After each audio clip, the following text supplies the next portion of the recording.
السلام علیکم دوستو، ایک شخص کہتا ہے کہ ایک دن جب گلی میں کھڑا تھا تو ایک لڑکا ایک گھر کے باہر بار بار چکر لگا رہا تھا۔ میں نے اسے جا کے پوچھا، بھائی کس کی تلاش ہے؟ تو اس نے کہا کسی کی نہیں، بس ایک دوست نے ادھر آنے کا وقت دیا، وہ ابھی تلک آیا نہیں۔ خیر میں اس کے بات سن کے گھر چلا گیا اور کچھ لمحوں بعد اچانک سے نکلا تو میں نے دیکھا اسی گھر سے ایک لڑکی سر جھکائی تیزی سے باہر آئی اور جلدی سے اس لڑکی کو ایک لفافہ دے کر گھر بھاگ گئی۔ لڑکا وہ لفافہ لے کر بہت ہی مسکرایا اور اسی دل سے لگاتا ہوا وہاں سے چل گیا۔ میں نے اپنی بری عادت کے مطابق تحقیق کرنے کے لیے اس کے پیچھے چل گیا۔ وہ لڑکا ایک درخت کے نیچے جا کر رکا اور اس نے اس لفافہ کو کھولا جس کے اندر سے ایک صفحہ نکلا۔ اس نے اس صفحہ کو کوئی 3 سے 4 بار چوما اور اپنے آنکھوں سے لگایا اور پڑھنے لگا۔ میں دور سے اس کے چہرے کو اور حرکات کو دیکھ رہا تھا اور اپنی قیاس آرائیوں میں مصروف تھا۔ اچانک سے دیکھا لڑکی نے آسمان کی طرف سر اٹھایا اور بے ہوش ہو کے گر پڑا۔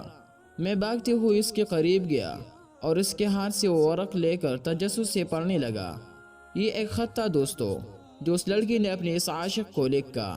السلام علیکم، اے وہ نوجوان جس نے ابھی اپنی ماں کی گود سے باہر قدم رکھا ہے اور اس کی تربیت کرنے پر تھوک ڈالا ہے۔ میں مانتی ہوں تیری سوچ کے مطابق جس محبت کا تو دعوے دار ہے وہ سچی اور پکی ہے، اور تو اس کو پایا تکمیل تک پہنچانے کے لیے وفا بھی کرے گا، کیونکہ اس محبت کا آغاز نظر کے ملنے سے ہوا تھا اور انجام جسم کے ملنے پر ہوگا۔ کیونکہ میری ماں نے اپنے بیٹی کو ایک دن کہا تھا، بیٹا یہ نظر ابلیس کی تیروں میں سے ایک ہے، اور جب یہ تیر جلتا ہے اس کی طاقت کبھی کبھی پوری خاندان برباد کر دیتے ہیں، اور پھر جب اس کا بدلہ مڑتا ہے تو لفظ عزت بھی سر جھکا کر انسانوں کی بستی سے نکل جاتا ہے۔ لہٰذا انسان کو صرف اپنے سوہنی نبی علیہ السلام کے چہرے کو دیکھنے کے لیے منتظر رکھنا، ورنہ قیامت کے دن اپنی اماں کو حضور صلی اللہ علیہ وسلم کے بارگاہ میں شرمندہ نہ کرنا کہ میں اس بات پر شرم کے مارے ڈوب مروں کہ میں نے تیری تربیت میں کمی چول دی تھی۔ تو سن اے خود کو خوبصورت شہزادہ اور مجھے دنیا کے حور سمجھنے والے، میں ایک سید زادی ہوں اور میرا تعلق عامہ فاطمہ کے قبیلہ سے ہے جو قیامت کو تمام جنتی عورتوں کے سردار ہوں گی۔ میں نے اپنے لیے دعا مانگی ہے کہ اے اللہ مجھے جنت میں ان کی خادمہ بنانا۔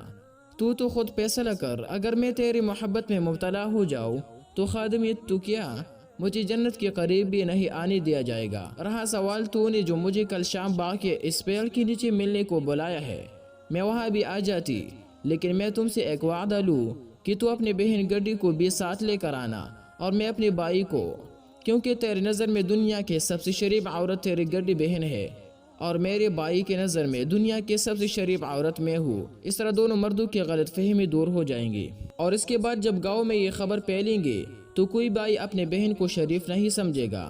اس طرح آئندہ محبت کرنے والوں پر ہمارا احساس رہے گا کہ یا تو اس گناہ سے ہمارے وجہ سے دور رہیں گے یا انہیں ہر طرح کی آسانیاں ہو جائیں گے۔ رات کی تیسرے پہر کو بھائی اپنے بہن کو کسی باغ کے پیڑ کے نیچے ملنے سے نہیں روکے گا۔ پھر جب یہ گناہ اتنا عام ہو جائے گا تو لفظ غیرت کی تعریف بھی سب کو سمجھ آ جائیں گی کہ اپنے بہن کی طرف کسی کی نگاہ نہ اٹھنے دینا غیرت نہیں، بلکہ اپنے نظروں کو کسی کی بہن کی طرف بڑھنے سے روکنے کا نام غیرت ہے۔ اے میرے خوبرو عاشق، تو جو محبت کر رہا ہے اس میں ہوش کے بو کے سوا کچھ نہیں۔ کیا تیری ماں نے تجھے وہ قرآن نہیں پڑھایا جس میں مومن کے حیا کا ذکر کیا؟ تو مرد مومن اور حضور صلی اللہ علیہ وسلم کا امتی نہیں جس نے ایمان کے درجوں میں سے ایک درجہ حیا کا پایا ہو؟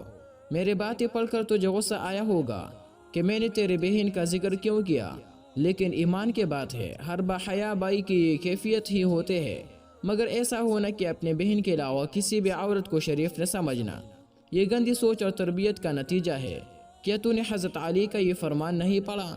اپنی سوچ کو پانی کے قطروں کی طرح صاف رکھو، کیونکہ جس طرح پانی کے قطروں سے دریا بنتا ہے اسی طرح سوچ سے ایمان بنتا ہے۔